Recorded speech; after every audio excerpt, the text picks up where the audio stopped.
कमळा, हो ताई. कोणी आलं होतं का सकाळी? हो ना, आज अर्धा किलो गरम मसाला, 2 पापडाची पाकिटं आणि 2 लोणच्याची पाकिटं गेली. हो का? हो बघ, म्हटलं होतं ना तुला विक्री होणार म्हणून. ताई, आज खऱ्या अर्थानं बोनी झाली. खरे बघ, सांगितलं होतं तुला की वेळ लागेल पण विक्री होणार. आता बघ कसं दुकान चालतंय ते. मनीष, चहा नको? तुझ्याकडे एक काम होतं, बरं झालं तू आला. हा ताई बोला ना. हे घे, हे थोडेसे पॅम्पलेट्स आहेत. इथल्या आजूबाजूच्या बिल्डिंग मध्ये वाटशील का तू? सकाळी वाटलं तर चालेल का? चालतील ना, तुला जेव्हा वेळ होईल तेव्हा वाट. हो, आता सकाळी 2 मित्रांना कामालाच लावतो. किती कामं करशील रे? नाही म्हणजे सकाळी गाड्या पुसतोस, नंतर टपरीवरती थांबतोस, अभ्यास गिभ्यास करतोस की नाही? हा, कॉलेजला जातोस की नाही? हो, कसला अभ्यास ताई. 4 वर्षांपूर्वी 10वीची परीक्षा दिली, त्याच्यानंतर डायरेक्ट कामाला लागलो. अभ्यास पण सुटला आणि सगळंच सुटलं. जेमतेम घर चालवायला लागतील इतके पैसे मिळतात. तू काही काळजी करू नकोस, मी भरीन पैसे. आणि वेळेचं म्हणतोयस ना, हरकत नाही, दुपारची टपरी बंद ठेव थोड्या वेळ. हो चालेल, नक्की. पण अभ्यास करू कुठे ताई? इथे आतमध्ये येऊन बस आणि अभ्यास कर, नाहीतर मी घेईन अभ्यास तुझा. तेवढं जमतं मलाही. नक्की ताई. तर उद्याच जाऊन पॅम्पलेट वाटतो आणि 12वीच्या फॉर्मची पण चौकशी करतो. ताई, पण तुमचे पैसे देईन आम्ही लवकरात लवकर. चांगले मार्क्स काढ, पास हो, म्हणजे मला पैसे मिळाल्यासारखंच आहे. हा येतो. हो.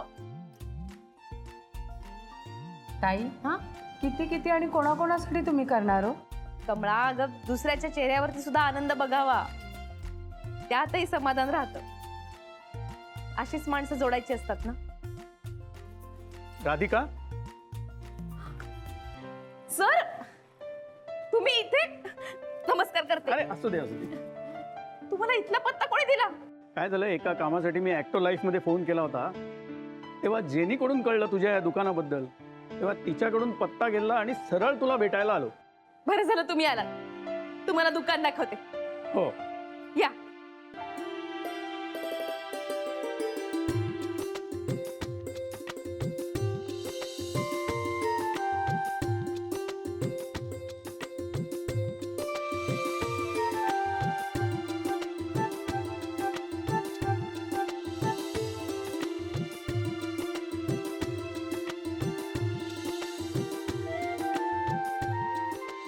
कसं वाटलं सर? उत्तम. चांगली प्रगती होते बरं का.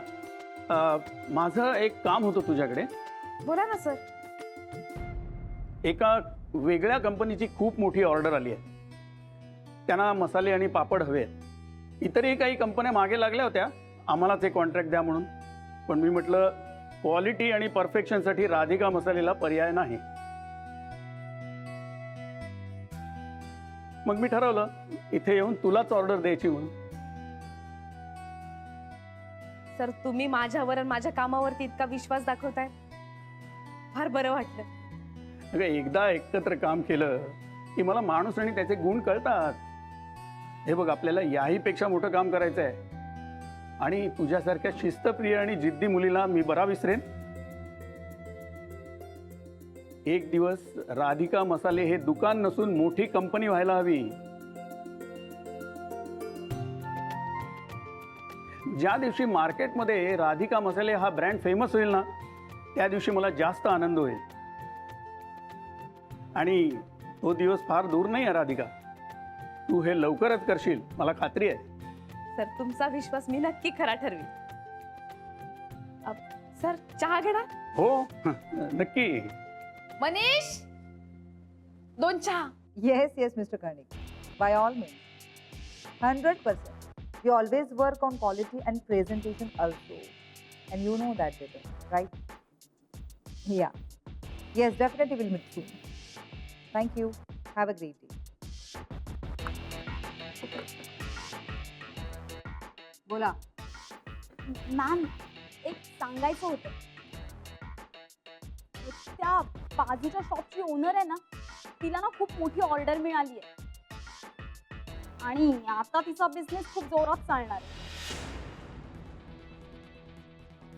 What? Sorry sorry ma'am, sorry. Yuck. काय चाललंय हे? तुला बरं नव्हतं तर घरी बसायचं, चालीस कशाला?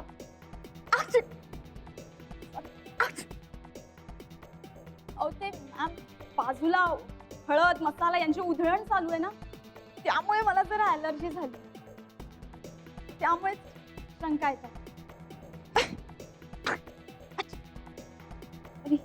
Okay go.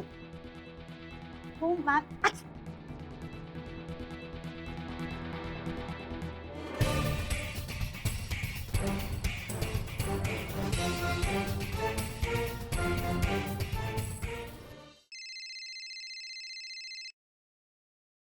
हा राधिका बोल ग. तुम्हाला सांगायचं होतं, अहो चिटणीस साहेब येऊन गेले. हा आपल्याला मोठं कॉन्ट्रॅक्ट देऊन राहिले ते. अरे वा किती छान, क्या बात आहे, कॉंग्रॅच्युलेशन राधिका.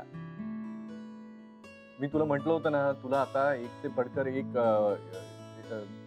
इतक्या मोठ्या ऑर्डर्स येणार आहेत ना की खूपच छान. हा मस्त. बरं ऐक ना राधिका, मला नेमकं एक वेटिंग वर येतोय कॉल आमच्या एका सरांचा. तर मी करू का तुला परत? बर बर, नाही नाही, मला एवढंच सांगायचं होतं. बरं, डबा खाऊन घ्या. हो ठीक आहे. Congrats congrats, bye bye. हा बच्चा बोल. अरे ऐक ऐक, फोन एवढ्यासाठीच केला होता की मला ईशीचा फोन आला होता आणि तुझ्या 2 साड्या दिल्या होत्या ना, त्यापैकी एक तिने त्या कामवाल्या पुष्पाला दिलीये. ओके. सुपर, क्या बात आहे. बच्चा आता तू बघ, आपला हा प्लॅन एकदा सक्सेसफुल झाला ना, त्या महाजनींची नांगीच ठेचली जाणार आहे. याच्यानंतर तो म्हातारा परत तोंडच वर नाही काढणार बघ. त्यांच्या प्रकरणावर आता फायनल फुल स्टॉप. हो ठीक आहे, चल बाय बाय.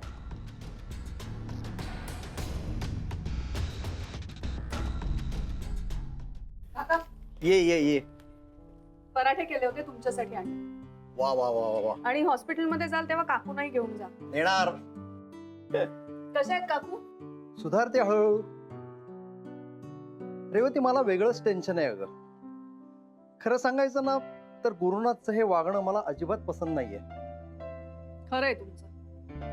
हा गुरुनाथ ना प्रत्येक वेळेस खरा ठरलाय आणि उगाच तुम्हाला वाईटपणा. राधिकासाठी जीव तुटतो ग. आणि सध्या आपल्या सोसायटीत काय चाललंय काही कळतच नाहीये. त्यात आमचे नाना नानी पण इथे नाहीयेत. अहो उद्या येत आहेत ना ते. खरंच की माझ्या लक्षातच नव्हतं. चला, म्हणजे उद्यापासून आमचा पार्टनर येणार. आणि राधिकाची अजिबात काळजी करू नका. त्या शनायाला या सोसायटीतून हाकलवण्यासाठी ती काहीतरी युक्ती शोधते. तू पण बघ आता त्या शनायाला मी कसं सळो की पोळो करून सोडतो. रेवती, तुला सांगतो, ज्या दिवशी ही शनाया सोसायटीतून जाईन ना, अख्ख्या सोसायटीला पेढे वाटेन.